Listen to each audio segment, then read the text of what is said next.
और चलिए चाय पर चर्चा की शुरुआत करते हैं और सबसे पहले बात करेंगे अयोध्या नगरी में बन रहे भव्य और दिव्य राम मंदिर की।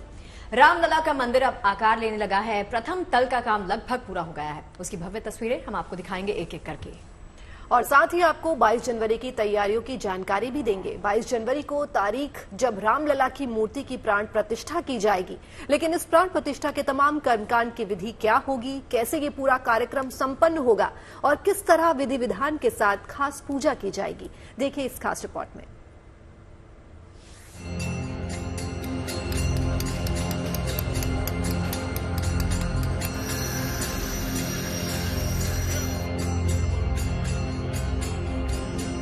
सज रहा है भगवान श्री राम का दरबार।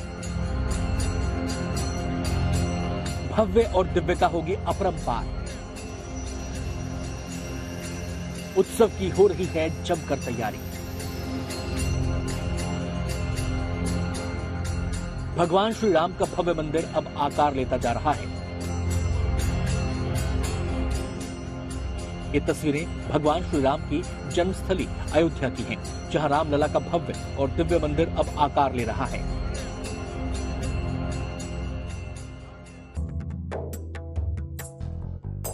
प्रथम तल का काम लगभग पूरा हो चुका है। मंदिर के गर्भगृह का मुख्य द्वार बनकर तैयार है। खम्भों से लेकर मंदिर के द्वार पर कैसी शानदार नक्काशी की गई है, वो इन तस्वीरों में साफ देखा जा सकता है।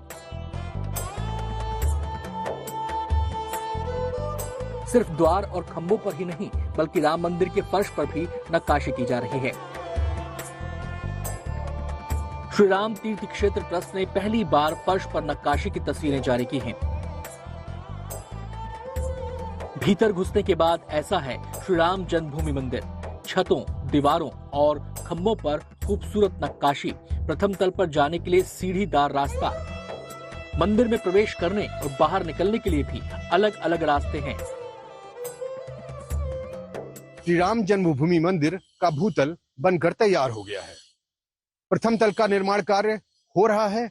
जब आप रामलला के दर्शन करने के लिए इस भव्य मंदिर में आएंगे तो मंदिर की खूबसूरती के साथ एक और चीज आपको आकर्षित करने वाली है, और वह है मंदिर का परिक्रमा पथ। वह पथ जिसके ऊपर और नीचे दोनों रास्तों से आप अपने आराध्य की परिक्रमा कर सकेंगे और आध्यात्म के साथ रोमांच का भी अनुभव महसूस करेंगे। गर्भगृह का ये वो प्रांगण है जहां खड़े होकर भक्त अपने आराध्य के दर्शन कर सकेंगे। इस खास जगह को गुंबदनुमा बनाया गया है।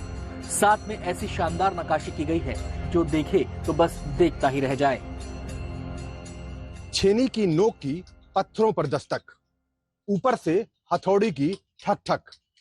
एक कलाकृति को पत्थरों पर उकेरने के लिए घंटों के नहीं, महीनों की मेहनत की जरूरत होती है, और राजस्थान के पत्थरों पर यह सारी मेहनत उस रामलला के मंदिर के लिए की जा रही है, जिसके प्राण प्रतिष्ठा कार्यक्रम में खुद प्रधानमंत्री नरेंद्र मोदी मौजूद रहने वाले हैं।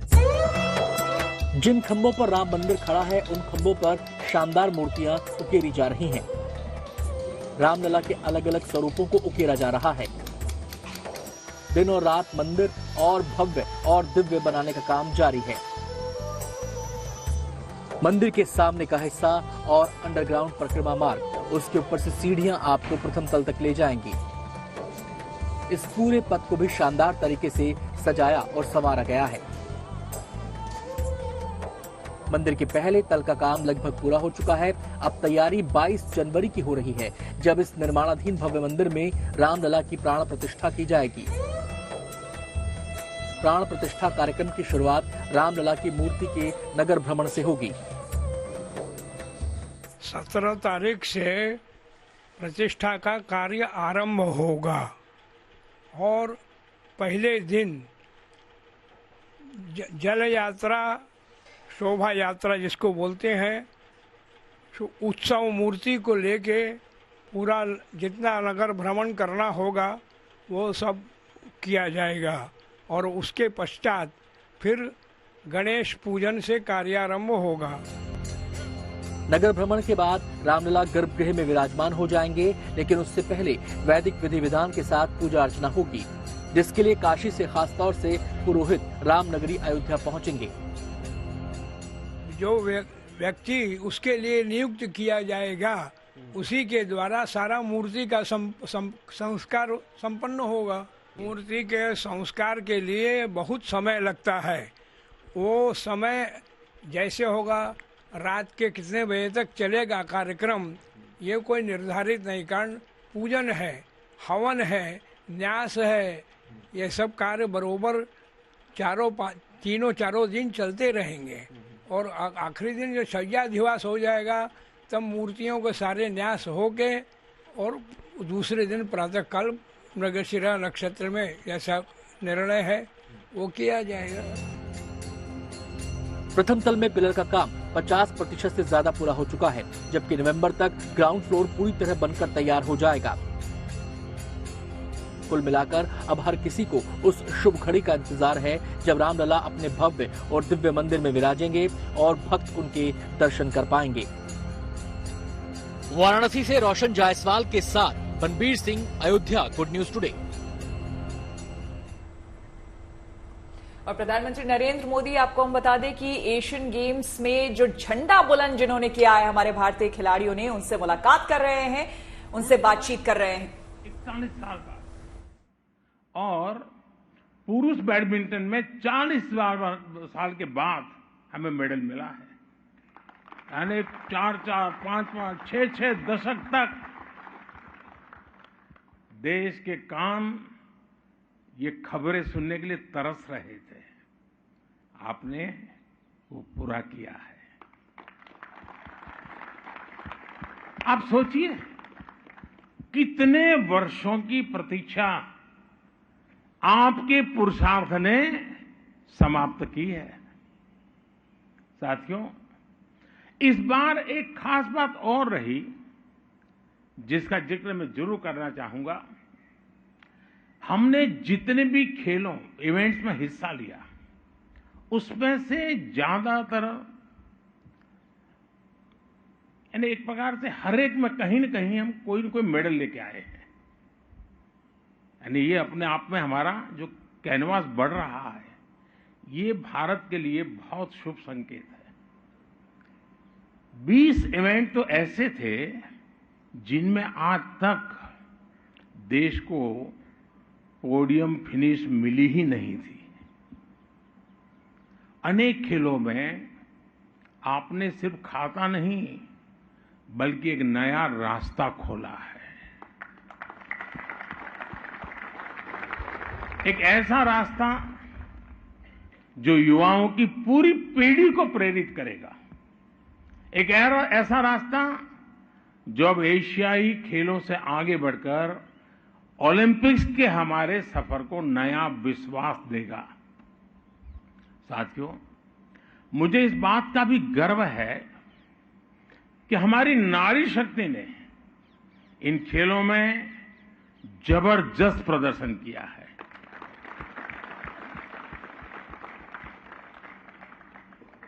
जिस जज्बे के साथ हमारी महिला खिलाड़ियों ने अपना प्रदर्शन किया, वो बताता है कि भारत की बेटियों का सामर्थ्य क्या है। भारत ने एशियन गेम्स में जितने मेडल जीते हैं, उनमें से आधे से ज्यादा हमारी फीमेल एथलीट्स ने जीते हैं। बल्कि इस ऐतिहासिक सफलता का शुभारंभ भी हमारी महिला क्रिकेट टीम ने ही किया था। बॉक्सिंग में बेटियों ने सबसे ज्यादा मेडल जीते। ट्रैक एंड फील्ड्स में तो ऐसा लग रहा था कि जैसे हमारी बेटियां सबसे आगे निकलने के लिए ही उतरी हैं, वो जैसे तय करके आई है। भारत की बेटियां नंबर 1 से कम में मानने को तैयार नहीं है, और यही नए भारत की स्पिरिट है। यही नए भारत का दम है। नया भारत अंतिम परिणाम तक,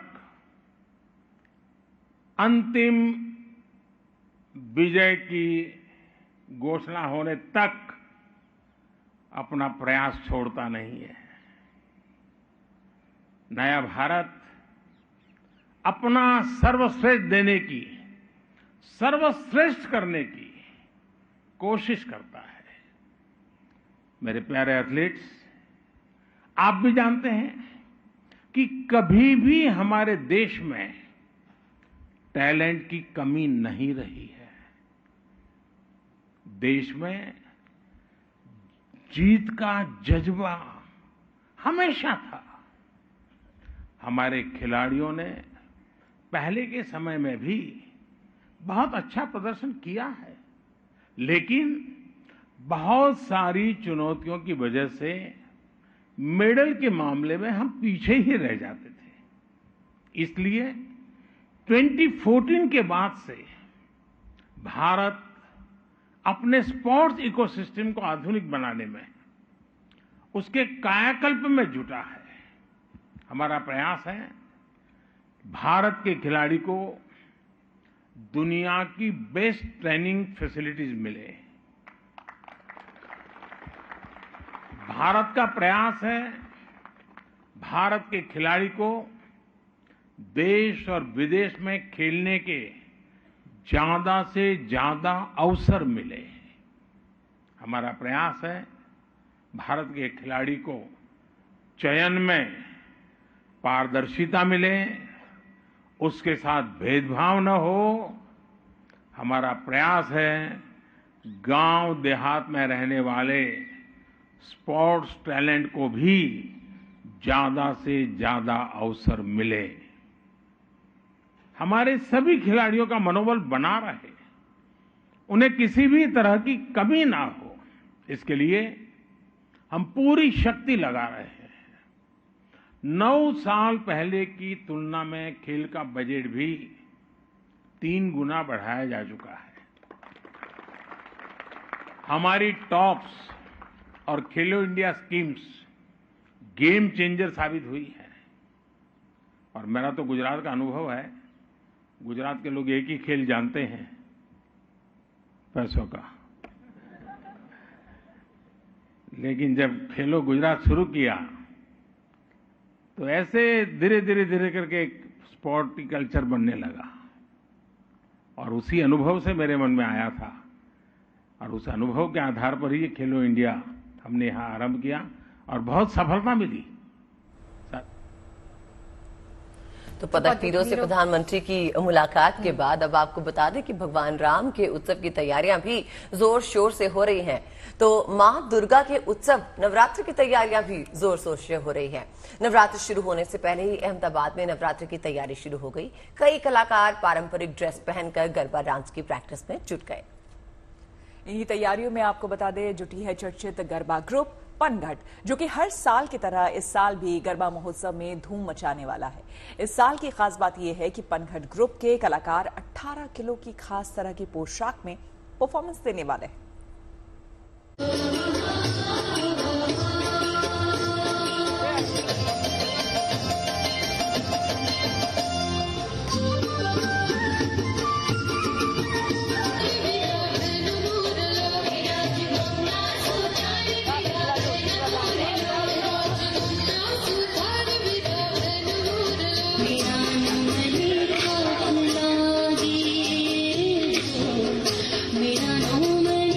ये तो महज ट्रेलर है, पिक्चर अभी बाकी है।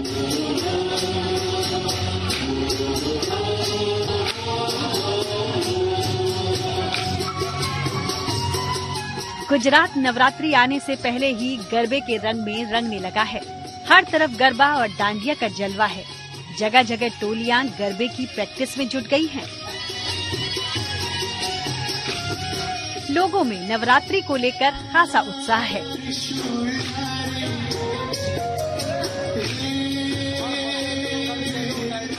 गरबे की शाम को खास बनाने के लिए अभी से टोलियां फुल ड्रेस में प्रैक्टिस कर रही हैं।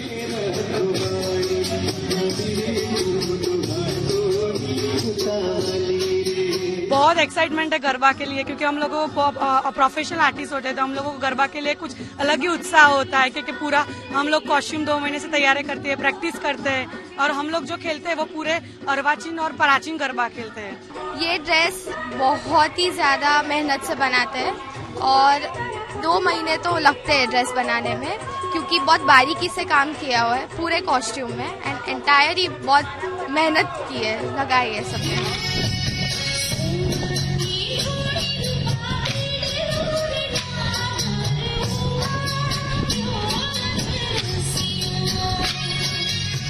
तस्वीरें अहमदाबाद की हैं, जहां इस बार गरबा बेहद खास होने वाला है।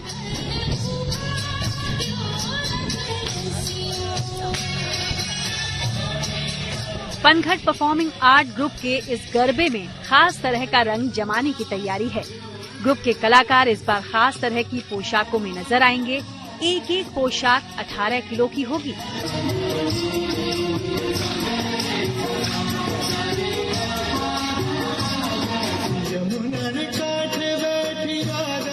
कलाकार भी गरबे में अपनी अपनी परफॉर्मेंस को लेकर बेहद उत्साहित हैं। पनघट अपना प्रचलित अपने ट्रेडिशनल स्टेप के लिए, जिसके अंदर ताली, चपटी और हींच का समन्वय होता है, और हमारा जो ट्रूप है बरसों से 23 साल से अपनी जो भातीगढ़ संस्कृति है, अपना जो मूल बात है गरबा की, जिसमें प्राचीन और अर्वाचीन गरबा की बात होती है, उसी परंपरा को रखते हुए, संभालते हुए आने वाली पीढ़ी के लिए जतन करने के लिए सिखाते हैं, और वही हम लोग सिखाते। कोई फिल्मी और वेस्टर्न डांस हम नहीं सिखाते। गुजरात का गरबा दुनिया भर में प्रसिद्ध है। विदेशी से लोग इस पर्व में शामिल होने के लिए आते हैं। नवरात्रि के मौके पर तो न केवल गुजरात बल्कि पूरे देश में गरबा लोग बड़े शौक से करते हैं।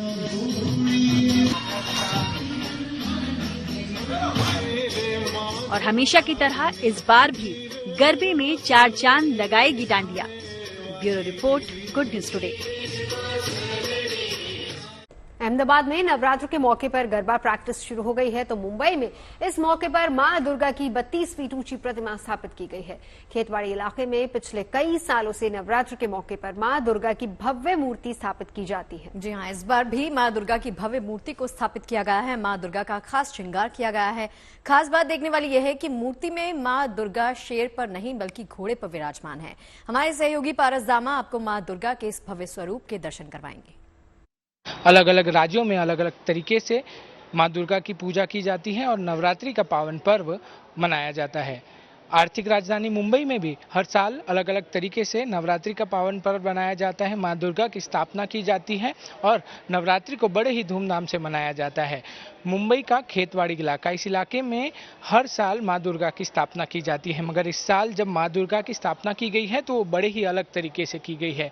यहाँ पर मां दुर्गा की जो मूर्त आप देख रहे हैं वो बड़ी ही सुंदर मूर्त है और महाराष्ट्र की सबसे ऊंची मूर्तों में से एक है। ये 32 फीट ऊंची मूर्त है, जिसको कुछ दिन पहले बनाना शुरू किया गया था। गणेश उत्सव के खत्म होने के बाद इस मूर्त को बनाना शुरू किया था और महज 15 से 20 दिन के अंतराल में इस पूरी मूर्त को तैयार कर दिया गया है। 15 तारीख से नवरात्रि का पावन पर्व शुरू हो रहा है और इस साल यहाँ की रौनक कुछ अलग होने वाली है। माँ दुर्गा घोड़े पर सवार हैं, वहीं माँ दुर्गा के कानों में अगर आप कुंडल देखें तो उसमें राज मुद्रा का अंश भी आपको जरूर दिखेगा।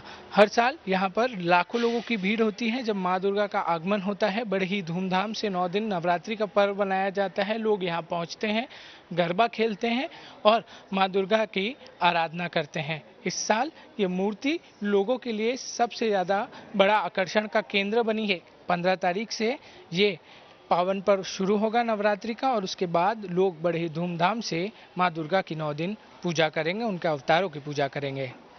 कैमरामैन साहिल चौहान के साथ पारस दामा, गुड न्यूज टुडे। सिक्किम में भारतीय सेना युद्ध स्तर पर रेस्क्यू ऑपरेशन चला रही है। प्रभावित इलाकों में फंसे लोगों को हेलीकॉप्टर की मदद से सुरक्षित ठिकानों पर पहुंचाया जा रहा है। इसके साथ ही सेना शहरों से कट चुके गांवों को दोबारा जोड़ने की कोशिश कर रही है। और इसी का नतीजा है कि सेना और आईटीबीपी के जवानों ने लाशेन पर ब्रिज भी तैयार कर लिया। हालांकि कुछ जगहों पर अब भी रस्सी और ट्रॉली के जरिए रसद पहुंचाई जा रही है। देखिए सिक्किम में मिशन जिंदगी की उड़ान।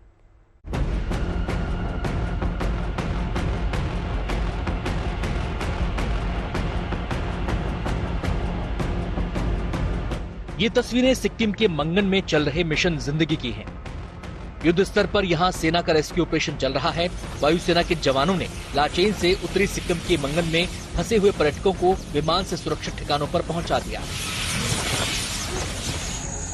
वायुसेना के गरुड़ कमांडो ने चिनुक और Mi-17V5 हेलीकॉप्टर्स के जरिए सिक्किम के तमाम ऐसे इलाकों में मोर्चा संभाला हुआ है जिनका संपर्क टूट चुका है। सेना वहां तक पहुंचने का न केवल रास्ता तैयार कर रही है बल्कि फंसे हुए लोगों को वहां से निकाल भी रही है।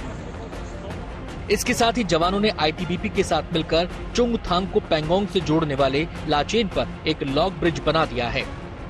सिक्किम में 3 सितंबर को फ्लैश फ्लड आई थी, तब से पर्यटक वहीं फंसे थे, लेकिन अब इनका रेस्क्यू किया जा चुका है। मुश्किल हालात में सेना ने इन सभी पर्यटकों के लिए कैंप लगाया जिसमें खाने पीने के साथ साथ इलाज और रहने का इंतजाम भी है। सेना की ओर से मिल रही ये मदद सैलानियों के लिए बड़ी राहत है।